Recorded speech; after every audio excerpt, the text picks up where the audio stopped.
Welcome on your YouTube channel dream classes. मैं रुचि जैन आपको biology पढ़ाने वाली हूँ। जो आज का हमारा सेकंड चैप्टर चल रहा है वो हमारा लास्ट चैप्टर है, यानी कि हम हमारे चैप्टर के अंत में आ चुके हैं। इससे पहले हम परागण से रिलेटेड बहुत कुछ पढ़ चुके हैं। अगर आपको किसी को भी परागण से रिलेटेड कोई भी डाउट है तो ये वीडियो फिनिश होने के बाद कमेंट में सेक्शन में जाइए, वहां पे कमेंट कीजिए। आपके लिए नेक्स्ट वीडियो में उस टॉपिक को ऐड करके मैं प्रोवाइड करवाऊंगी उसका सॉल्यूशन। तो आज का हमारा टॉपिक है निषेचन। हमारे निषेचन की खोज की है स्ट्रॉसबर्गर ने। किसने की है हमारे निषेचन की खोज? स्ट्रॉसबर्गर ने। किसने की है? हमारे मोनोट्रापा पादप में की है। किसमें की है? हमारे स्ट्रॉसबर्गर ने इसकी खोज मोनोट्रापा प्लांट में की है। अब हमारा निषेचन होता क्या है? क्या होता है निषेचन? नर युग्मक तथा मादा युग्मक के संलयन की प्रक्रिया को निषेचन कहते हैं।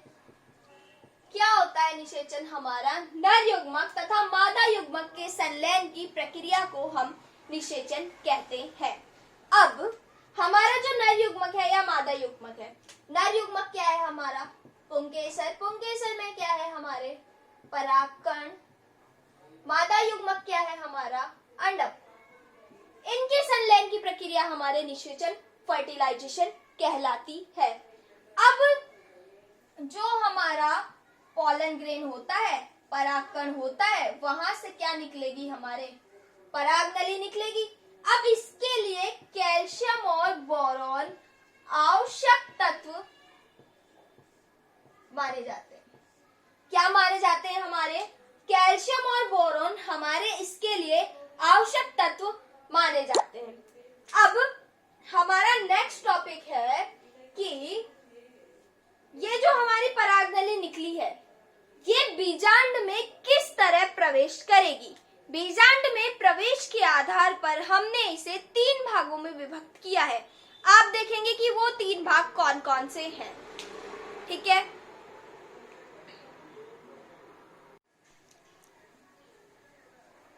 अब हम देखने वाले हैं परागनली बीजांड में किस तरह से प्रवेश करती है। तो हम एक हमारे बीजांड की संरचना बना लेते हैं जो कि हम बहुत बार बना चुके हैं।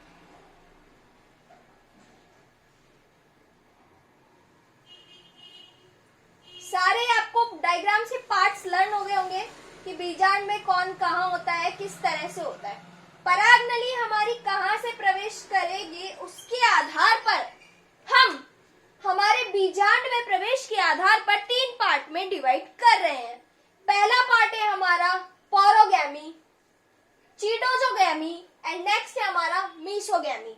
अगर हमारी परागनली बीजांड द्वार से प्रवेश करती है, कहां से प्रवेश करे हमारी परागनली? बीजांड द्वार से प्रवेश करे तो हमारा कैसा पराग निषेचन होगा? पोरोगैमी का। नेक्स्ट, अगर हमारी परागनली निभाग से प्रवेश करे, यहाँ हमारा निभाग होता है, यहां से प्रवेश करे तो हमारा किस तरह का निषेचन होगा? चौड़ोगैमी वाला।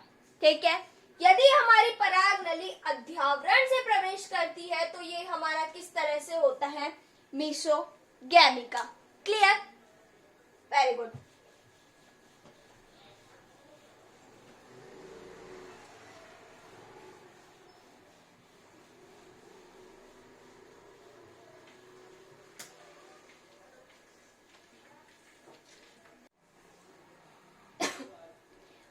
जो हमारी परागनली है वो बीजांड में किसी भी तरह से प्रवेश कर सकती है, कहीं से भी। हमने पढ़ा ना, 3 टाइप पढ़े अभी हमने। बीजांड में कहीं से भी प्रवेश कर सकती है, लेकिन अगर उसे अंदर प्रवेश करना है तो उसके पास केवल एक ही रास्ता है। वो एक रास्ता कौन सा है उसका? अगर उसे भ्रूण पोष में प्रवेश करना है तो एक रास्ता कौन सा है हमारा अंड उपकरण। किससे प्रवेश करेगी? वो हमारे अंड उपकरण से प्रवेश करेगी। क्लियर?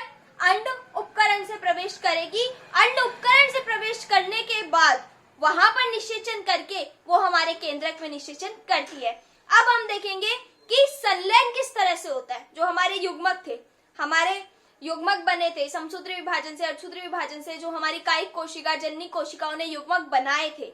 हमने नर युग्मक का उद्भिद की संरचना पढ़ी थी ना। अगर आपने नहीं पढ़ी है तो हमारी जो नर युग्मक उद्भिद की संरचना थी उस वाले लेक्चर में जाइए, उसको देखिए। अगर आपको वो नहीं पढ़ा हुआ तो आपको ये वाला टॉपिक नहीं समझ में आएगा कि युग्मक संलयन किस तरह से होता है। क्लियर?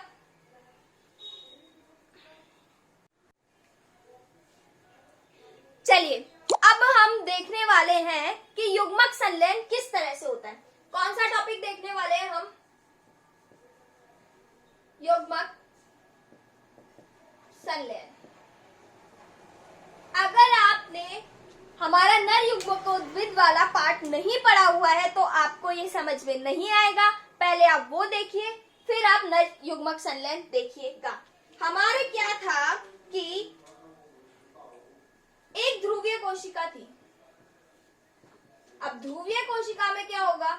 ध्रुवीय केंद्रक होगा, जो कि क्या होगा? अपना हैप्लॉइड होगा, एन होगा। ठीक है।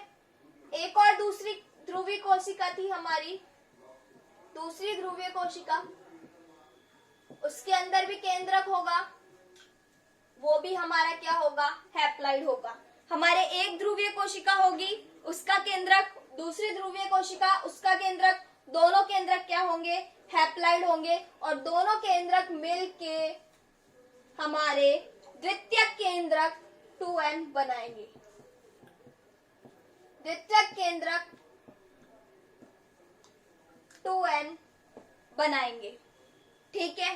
अब ये द्वितीयक केंद्रक नर युग्मक से संलयन करेगा। अब ये हमारा द्वितीयक केंद्रक क्या करेगा? हमारे नर युग्मक से संलयन करेगा। नर युग्मक क्या होगा? हमारा n। द्वितीयक केंद्रक क्या होगा? हमारा 2n। तो इनके बीच में क्या होगा? हमारा त्रिसंलयन। तो आप बताइए मुझे, द्वितीयक केंद्रक नर युग्मक से संलयन करके किस प्रकार का संलयन होगा? हमारा त्रिसंलयन होगा। तो क्या बनाएगा? ये क्या बनाता है? ये हमारे प्राथमिक भ्रूणपोष केंद्रक, जो कि हमारा क्या होगा? त्रिसंलयन होगा, तो 3n होगा। इस प्राथमिक भ्रूणपोष केंद्रक से हमारे किसका निर्माण होगा? भ्रूणपोष का निर्माण होगा। किसका निर्माण होगा? हमारे भ्रूणपोष का निर्माण होगा। अब हमारा वापस से द्वितीय केंद्रक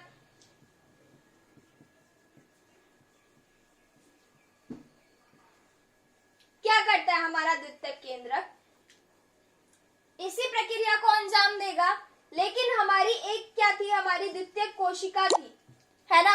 हमारी कोशिका थी, हमारा नर युग्मक था, दूसरा नर युग्मक था हमारे पास, वहां पे हमारा दूसरा नर युग्मक था। ये नर युग्मक, एक नर युग्मक तो हमने यहां ले लिया, दूसरा नर युग्मक हमारी अंड युग्मक या अंड कोशिका से संलयन करेगा। क्या करेगा? इससे संलयन करेगा। ये भी अपनी हैप्लॉइड, ये भी हैप्लॉइड, यानी कि एगुणित एगुणित संलयन करेगा। तो कैसा संलयन होगा इनका? द्विसंलयन हो गया। और क्या बनेगी? हमारे जायगोट बनेगी। क्या बनेगा? हमारे जायगोट बनेगा। अब जायगोट कैसा होता है? हमारे 2n होता है। अब ये जायगोट हमारे क्या करता है? सत्य भ्रूणपोष क्या करता है? ये हमारा सत्य निषेचन करता है या फिर सत्य भ्रूण का निर्माण करता है। क्या करता है? ये सत्य निषेचन भ्रूण का निर्माण करता है, जो कि खुद कैसा होगा? अपना 2n होगा, जो कि कैसा होगा हमारा 2n होगा। हमने यहाँ पर सब जो भी अभी तक पढ़े थे उनमें किस तरह से संलयन होता है उसके बारे में पढ़ा है। अब किस तरह से संलयन होता है, एक हमारी ध्रुवीय केंद्रक है, दूसरा हमारा ध्रुवीय केंद्रक है, ये भी हमारा हैप्लॉइड होता है, ये भी हमारा हैप्लॉइड होता है। दोनों ने किया निषेचन संलयन, तो क्या बनाया इन्होंने, द्वितीयक केंद्रक जो कि 2n होता है, द्विगुणित होता है। ये हमारी फर्स्ट प्रोसेस कंप्लीट। अब इस द्वितीयक केंद्रक ने नर युग्मक, हमारे पास दो नर युग्मक थे, एक नर युग्मक से क्रिया की। अब ये खुद 2n था, द्विगुणित था, क्या था ये द्विगुणित, ये क्या था हमारा अगुणित। इससे क्या किया इसने, संलयन किया। कौन सा संलयन किया, त्रिसंलयन किया। तो क्या बनाया इसने, प्राथमिक भ्रूणपोष केंद्रक का निर्माण किया। किसका निर्माण किया उसने, प्राथमिक भ्रूणपोष केंद्रक का निर्माण किया। अब ये प्राथमिक भ्रूणपोष केंद्रक किसका निर्माण करता है, हमारे भ्रूणपोष का निर्माण करता है। ये किसका निर्माण करता है, हमारे भ्रूणपोष का निर्माण करता है, जो कि हमारा कैसा होता है 3n होता है। नेक्स्ट हमने पढ़ा कि सेकंड पॉइंट, हमारी दूसरा नर युग्मक था जो कि खुद हैप्लॉइड था, और हमारी अंड कोशिका जो भी हैप्लॉइड है वो क्या करती है, द्विसंलयन करती है। क्या करेगी वो, हमारे द्विसंलयन करेगी। द्विसंलयन करके वो क्या बना रही है, जायगोट। जायगोट भी हमारा 2n ही होगा क्योंकि हमारा द्विसंलयन हुआ है। ये जायगोट हमारे क्या बना लेता है, सत्य निषेचन भ्रूण बना लेता है, जो कि आगे चलकर जायगोट भ्रूण में परिवर्तित हो जाता है, यानी कि बेबी बन जाता है हमारा। और भ्रूणपोष यानी कि भ्रूणपोष उसको भ्रूण को पोषण प्रदान करने का कार्य करेगा, और जो हमारे बाह्य आवरण होगा उसका निर्माण करने का कार्य करेगा। अब हमारे क्या होता है, एंजियोस्पर्म में होता है ना कि एक साथ दो निषेचन होते हैं, इसलिए उसे दोहरा निषेचन कहते हैं। ये इंपॉर्टेंट पॉइंट चल रहे हैं। अब एंजियोस्पर्म्स में क्या होता है, हमारे दोहरा निषेचन होता है, क्योंकि हमारे फर्स्ट और सेकंड पॉइंट हुए ना, तो एक साथ दो निषेचन हुए। तो एंजियोस्पर्म में एक साथ दो निषेचन होते हैं। एंजियोस्पर्म में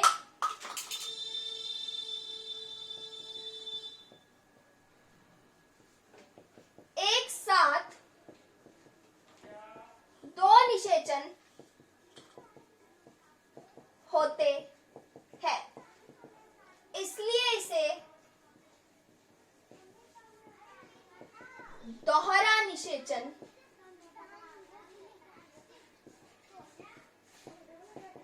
कहते हैं।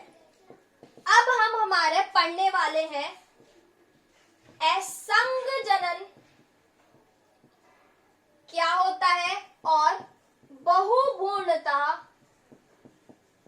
क्या होती है। ये दोनों हमारे दो मार्क्स के लिए इंपॉर्टेंट है, एंड इनके एग्जाम्पल कि असंग जनन क्या होता है और बहुभ्रूणता हमारे क्या होती है।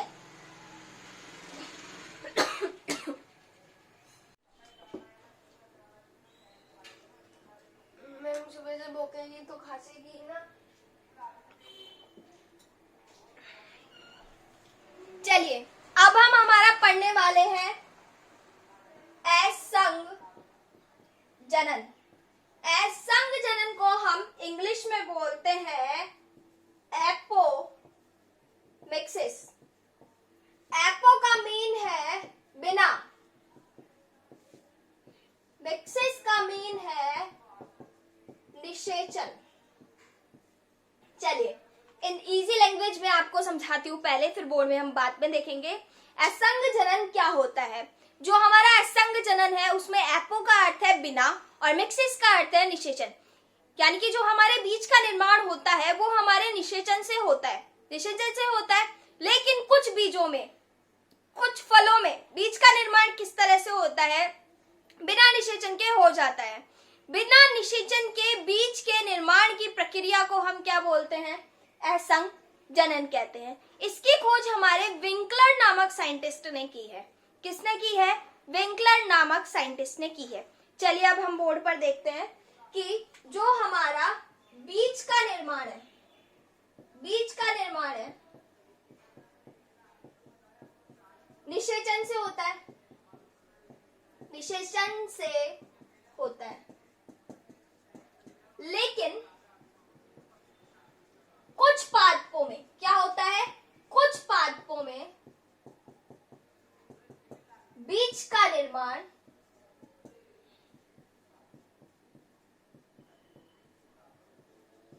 निषेचन के बिना हो जाता है। क्या हो जाता है, निषेचन के बिना हो जाता है। इस प्रक्रिया को असंग जनन कहते हैं। असंग जनन क्या है हमारा,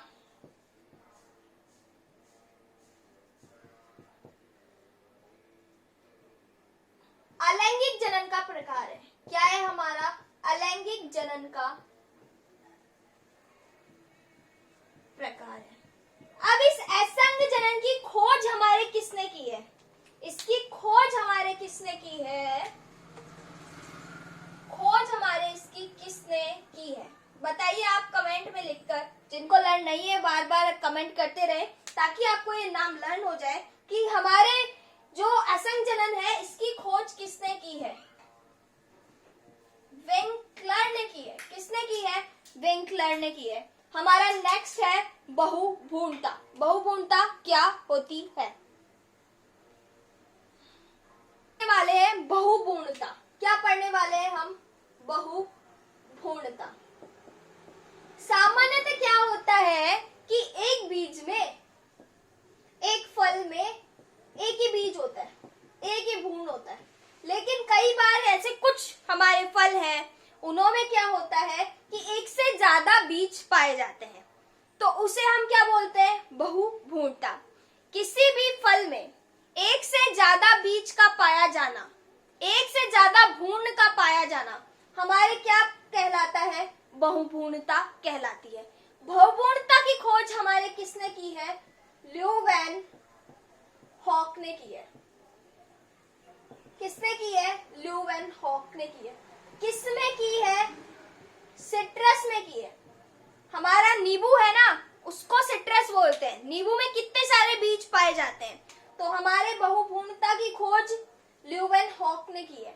अब ये बहुभ्रूणता विभिन्न प्रकार से हो सकती है, यानी कि हमारा जो अंड है वो किस तरह से निषेचित हो रहा है, प्रतिमुख कोशिकाओं द्वारा होता है, अंड उपकरण द्वारा हो रहा है, अंड कोशिकाओं द्वारा हो रहा है, अध्यावरण द्वारा हो रहा है, सहायक कोशिकाएं द्वारा हो रहा है, किससे हो रहा है, उसके आधार पर हमारी बहुभ्रूणता बहुत प्रकार की है। बहुभ्रूणता, बहु यानी बहुत सारे, भ्रूणता यानी कि भ्रूण का पाया जाना ही हमारे क्या है, बहुभ्रूणता है। हमारा ये चैप्टर यहीं पे फिनिश होता है। किसी को कोई भी डाउट हो कमेंट करके बता देना। नेक्स्ट हम स्टार्ट करेंगे हमारे ह्यूमन रिप्रोडक्शन। स्टार्टिंग से देखना ताकि आपको बहुत अच्छे से समझ में आए। Have a good day, good bye and take care.